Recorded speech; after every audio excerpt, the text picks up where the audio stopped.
This is We Need to Talk with Dr. Darcy Sterling, where I give you the tools and skills you need to love better so you can live better. In an era defined by globalization and digital connection, long distance relationships have become increasingly common, but no less challenging. Whether you're separated by states or by continents, long distance relationships increase the complexities of love by placing miles between partners, which can strain even the strongest of bonds. From managing your loneliness and navigating intimacy to the inevitable communication hurdles that come from having different time zones and schedules, long distance relationships make the usual relationship hurdles seem a little quaint. I have done my best throughout my life to avoid being in long distance relationships. I am someone who really craves certainty. I've always known that I like the routine of knowing when I'm going to see my partner. So years ago, when I had to move to LA for work, it was a huge adjustment for my wife, Steph, and me to go through, even though we both knew it was temporary. I had no frame of reference for how to manage our relationship with thousands of miles between us. Today, I'm going to share with you the strategies that I used to feel connected with her during those times. But most importantly, I'll share with you what the research says about the most effective ways to survive in a long distance relationship and even to thrive. There are a bunch of myths about long distance relationships. They're doomed to fail. That's one of them. Let me start by saying that they are not. There are exceptions to every rule, and many people do just fine in long distance relationships. Do you have to be more mindful? Oh, of course you do. Do you have to compensate for the miles between you? Absolutely. Is it more difficult? Sure, it's more difficult, but is it plausible and possible? Absolutely. Another myth is that physical distance weakens our emotional connection. I disagree with this. I do not think it is a foregone conclusion. I think there are ways of working around it, and I'm going to go over those. Another very common myth is that jealousy and insecurity are unavoidable. They are unavoidable in all relationships because these are normal human emotions. Are they worse in long distance relationships? Maybe. Communication is everything in relationships, and it's even more important in long distance relationships. And when you get it right, you can mitigate jealousy and insecurity. Now, I will say that it is important to remember that, especially at first, in a new long distance relationship, you're going to be figuring out how to do this in a way that works for the two of you. You should expect to fuck up time zones. You should expect there to be a delay in responses. You should expect there to be like missed scheduled calls, but try and be tolerant, knowing that there's a learning curve in the beginning. So, given that communication is the most important part of any relationship, I think, and certainly the most important part of a relationship that has special challenges like a long distance relationship, check ins with each other, ideally video calls or phone calls. The reason I like video calls or phone calls is like you need something that allows you each to hear each other's voice and affect. But scheduling calls is so important because it helps to manage both of your expectations. That way, nobody's sitting around waiting. Nobody is pissed off because they feel like they're not being considered. What is important in long distance relationships is that the quality of the communication is bumped up to compensate for not being physically together. If you are someone who hates communicating verbally and isn't a fan of video calls, I don't know if a long distance relationship is going to be sustainable for you because texting alone usually isn't going to cut it long term. It is going to lead to the miscommunications that we have all participated in and been on the receiving end of because most of us suck at communicating how we're feeling when we're writing. And then it just lands wrong. So when you're communicating in a long distance relationship, you want to use a variety of communication methods in addition to phone calls and video calls. But I'm telling you right now, if I have not made this clear, I kind of think I got a little confusing just there. We are talking about One of the most important aspects of relationship skills that is necessary to a long distance relationship, that is communication. And we are talking about the variety of ways in which to utilize communication when you're in a long distance relationship. And I've just gotten done saying that video calls, phone calls, they're imperative. You have to be able to hear each other. You have to be able to see each other because we have the capability today and it's inexcusable not to. Um, by way of analogy, back in the day, 12 years ago, therapists almost universally did not offer video calls because most people didn't know about them. So they did phone call sessions. Most of us, I will not even do a phone call session unless there's a reason, unless the connection died in the middle of a call or my client is in a location where, it's impossible for them to get a fast enough internet speed for a video call. But video calls are the gold standard today. They're basically the standard today. And they're so much more deep than a phone call, but for sure, a phone call is a lot better than the way most of us communicate 90% of the day, which is texting, emailing, DMing, chatting, that sort of thing. So, you want to use a variety of communication methods in addition to calls. So, sending handwritten letters or cards, they're so atypical that that novelty goes a really long way.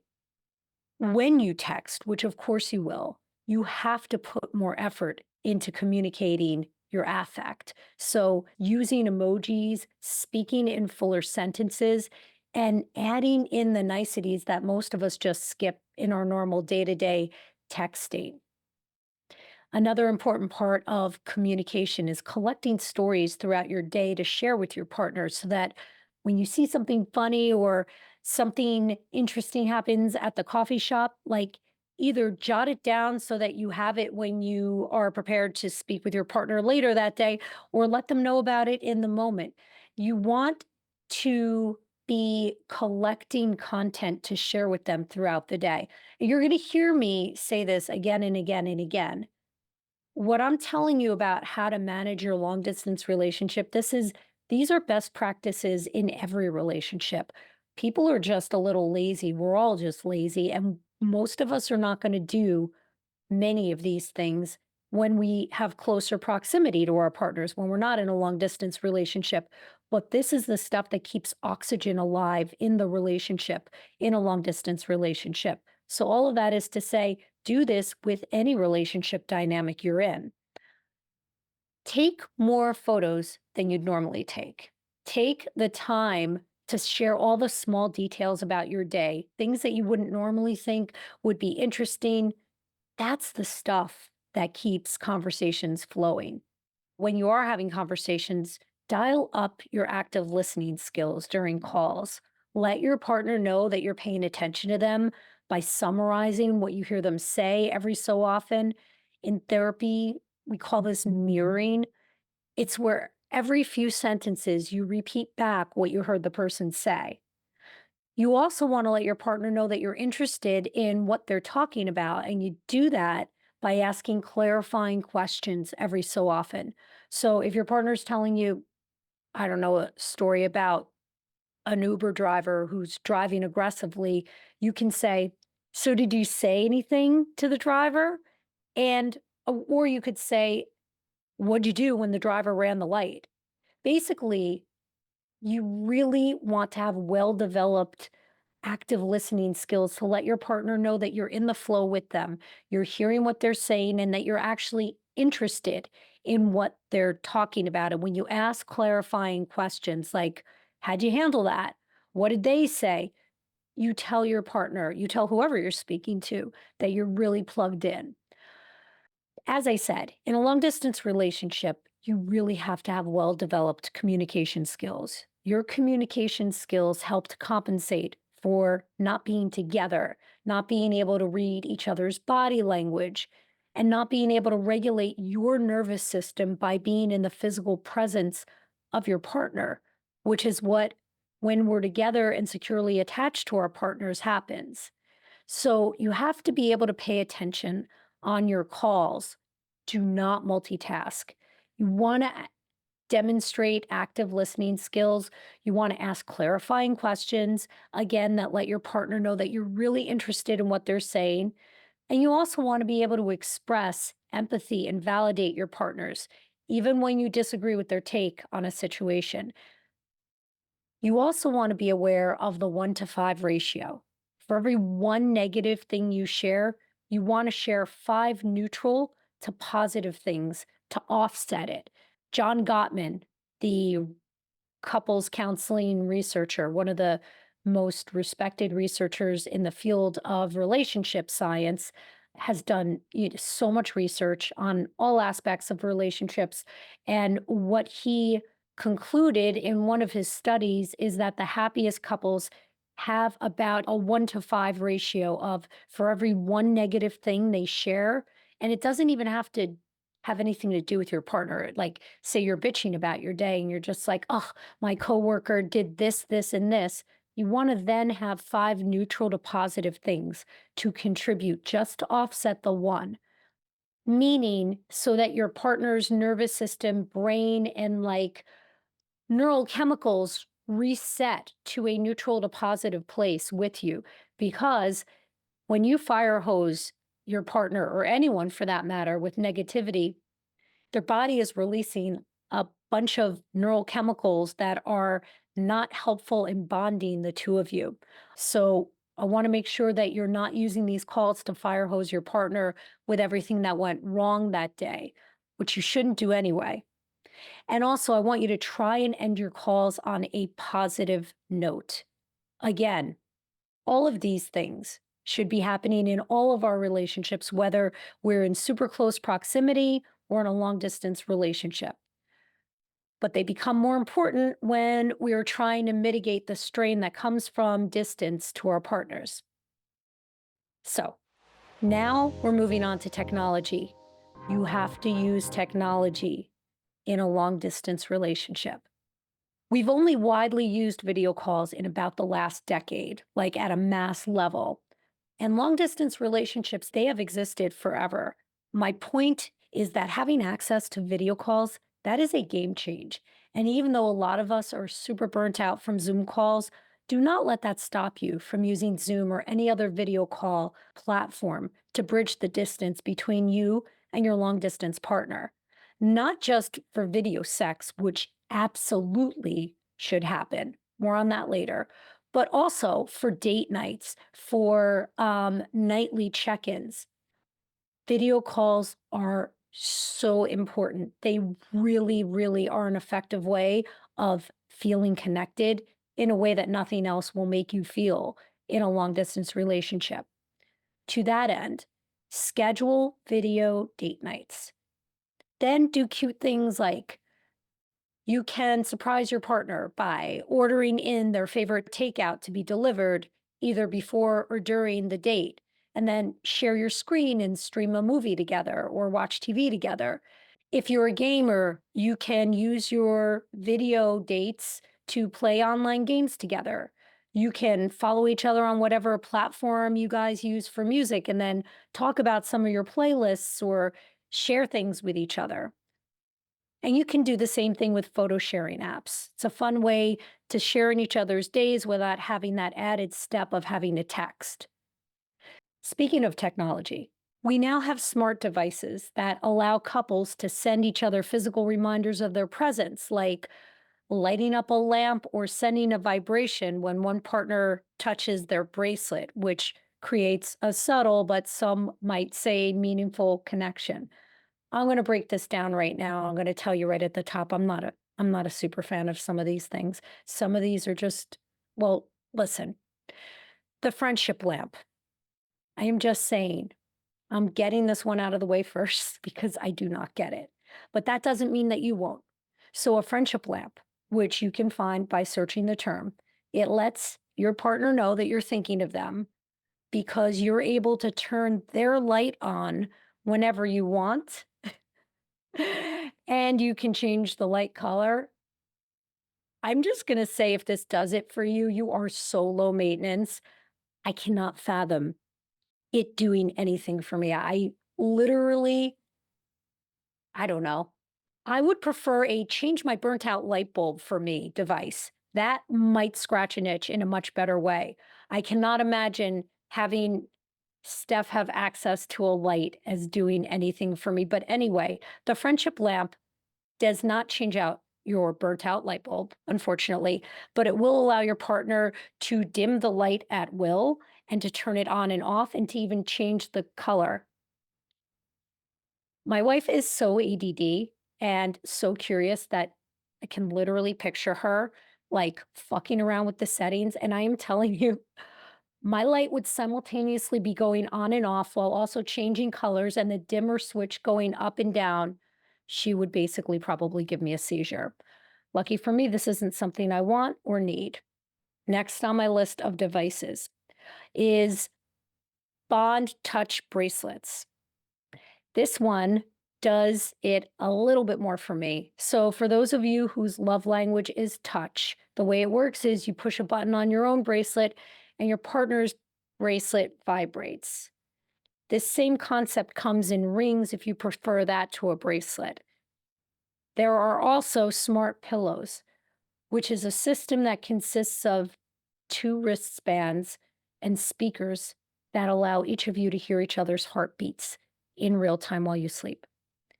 This would give me anxiety in such a way that I cannot fathom anything I would want less. I would literally, I'd be listening for like an irregular heartbeat, and God forbid her heart rate were like elevated, and I am not even a jealous person.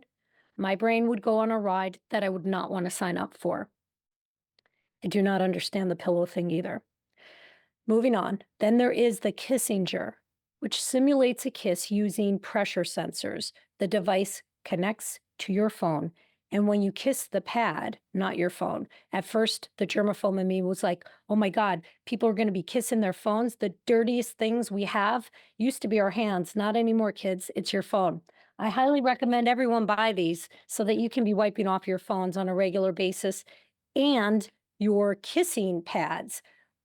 Once you kiss your pad, your partner will then get a notification and feel the kissing sensation on their Kissinger pad. I can't with these things. Then there is the touch note, which allows you to send personalized postcards, photos, and gifts directly from your phone, which I thought was an Amazon or an Etsy thing, but I'm sure I'm missing something. I'm sure it has some aspect to it that makes it unique. And then there are apps specifically for couples in long distance relationships, which allow you to send private messages, share calendars, share virtual kisses. This is where they all lose me. But if you're interested, I found two of these apps, one called Between and one called Couple. Last on my list of apps is Together, which is an app designed to help long distance couples stay connected by sending cute virtual gifts, leaving voice messages or little shared moments throughout the day. I actually like that one a lot. I like the idea of having one place where you guys connect rather than 30 different things, which I would imagine would just stress people out. Let's talk about conflict because there will be conflict and you need to know how to handle it constructively, particularly in a long distance relationship. So when you let it go, you usually let it grow. Literally. Almost every female client I work with or have in recent memory wants to be that cool girl. I get it. I want to be that cool girl also. I want shit to roll off my back. I don't want anything to bother me because society has shamed me, like it has you, into thinking that having emotional responses or needs makes me less than. So I completely get it. I completely get it. But I'm telling you that there is a happy medium between letting it go and ignoring it, and then it becomes bigger and it grows. That's why I say when you let it go, you let it grow. So while I want you to pick your battles and not complain about everything, you have to be willing to be direct when there is something that you need to communicate because your partner doesn't have access to you through proximity. There's no hoping that they're going to pick up on your withdrawn vibe. which again, I don't want you to do regardless of how far apart you guys are. I don't like it when people expect their partners to pick up on the sudden iceberg that replaced their partner in the last minute or day. But you have to be especially mindful in a long distance relationship to address things when they need to be addressed. Do this on a video call, not in writing, not in a text, not in an email. No, not even in a voice memo. Give your partner a heads up that you want to discuss something. Let them know in that heads up what the topic is so that they're not blindsided. Keep the topic very narrow, very narrow. Think not a spotlight, but a laser beam. That is how I want you to view topics that you need to bring up when they're serious. Don't bring up the past. Speak in I statements. Talk about your feelings. Do not talk about them.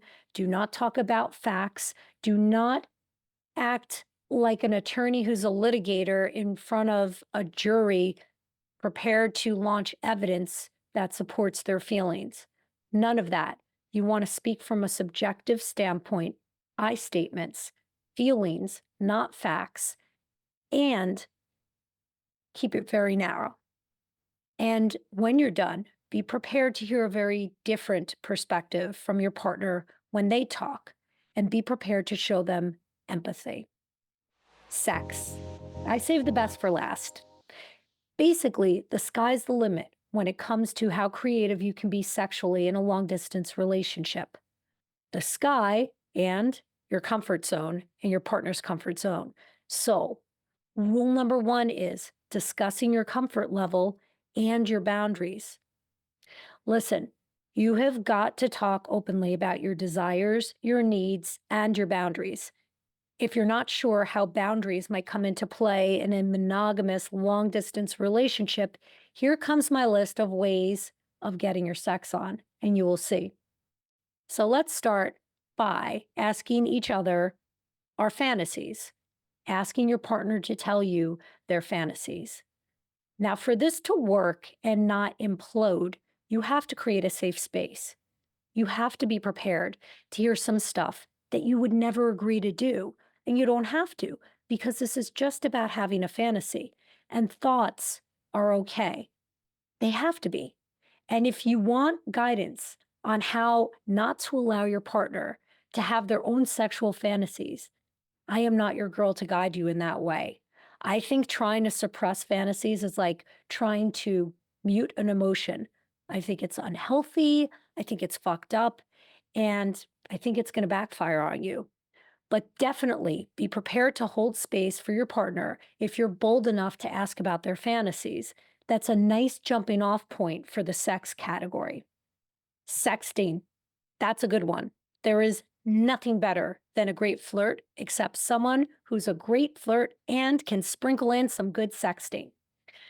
So the thing with sexting is, especially for my men, you have to kind of think of it the way I think about salt in a recipe.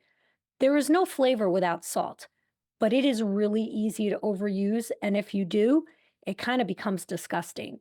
So use it sparingly. You can augment sexting with sexy voice memos. Same concept, but it's even better when you can hear each other. You just probably want to send a text letting them know that it's private so that they don't play it around people. I can imagine that going really bad in the wrong environment. So just, you have to be mindful that you don't always know when your partner's going to play a video, open a picture, or listen to a voice memo. That's a real thing. Then there's phone and video sex. I don't see how a long distance relationship works with at least one of these, and neither does the research. So if you can't get behind or in front of video sex, I don't know what to tell you because the research, I mean, your intimate relationship is made unique by virtue of the fact that you guys are sexual with each other and arguably not with other people. But that is the nature of your romantic relationship. You got to have sex. You got to have sex. So now sex toys, they have come a long way in so much as they now come with the ability for your partner to remotely control your sex toy through their app. How cool is that? And there are now apps that help you explore your sexual desires and activities together by sharing prompts and fantasies or sexual ideas. The app that I found is called Kindu. If you use it, let me know what you think.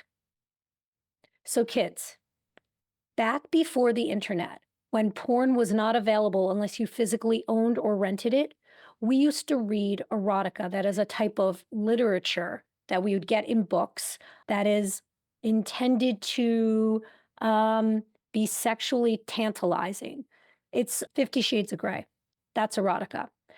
And we would send each other erotica stories that we ourselves wrote, like in the mail. You can update this by texting it or emailing it, but there is something really cool about writing it out and mailing it. You can even, I don't know, put your scent on it, like perfume, to be clear about the scent. But for the love of God, please use it sparingly. Smell can be so overwhelming. You do it the way you wear perfume, spray and walk through. So spray and wave the card through, and that's it. Speaking of porn, you can watch it together during a date night. You can also basically turn any kind of game into a stripping game. Just thread in the take off your clothes part the way it's done in strip poker.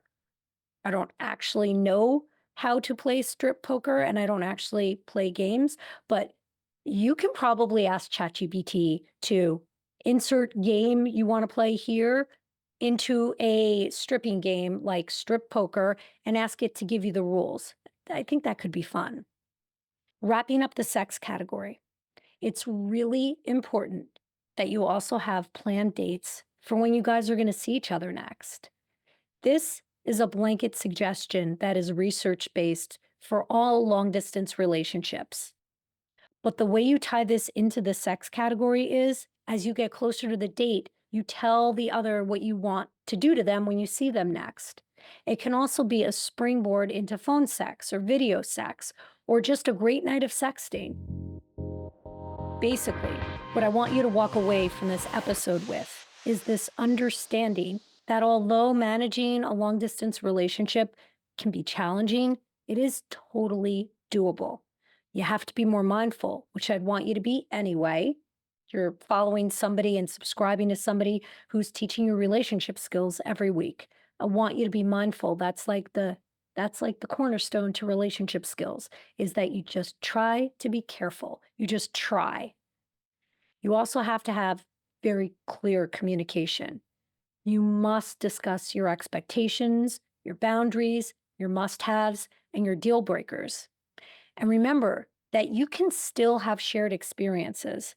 I would argue that you have to have new shared experiences that you create together, which you do by leveraging the tech hacks that I talked about earlier, scheduling creative video dates, not the thoughtless BS partners do when they live close.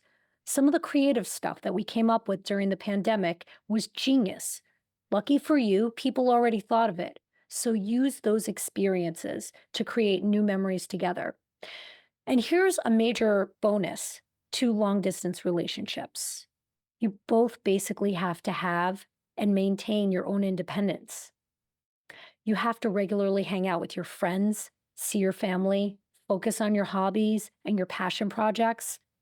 And the reason why that is so important in any relationship, regardless of proximity, is because when each partner has their own individual experiences every week, there's more to talk about. You bring new content into conversations. Neither of you is ever on the receiving end of same old when one of you asks how the other is, which, may I say, is the laziest response to how are you I may have ever heard. And you have to invest the time and money into travel. You have to have planned visits. You have to have things to look forward to. It keeps you both hopeful and forward looking. And sometimes partners in long distance relationships could benefit from some therapy for support, for helping communicating, for all the reasons we all go into couples counseling. And if you're feeling strained from your long distance relationship, don't wait till you're bleeding out to reach out to a therapist. It is so much easier for us to help you if you come to us sooner. It's less work on you guys. It's less money. It takes less time. And there is nothing wrong with going to couples counseling, even if you don't plan to get married to the person.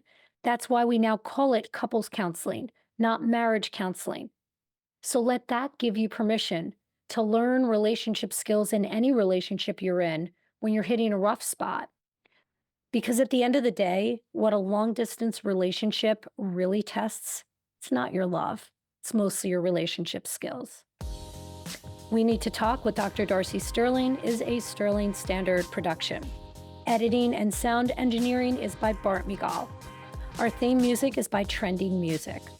Special thanks to Amanda Christiani and Preston Smith. If you know someone in a long-distance relationship, share this episode with them. We'll be back on Tuesday with another episode packed with the relationship, dating, and mental health hacks you've come to expect. References are always linked in the show notes. We'll see you soon.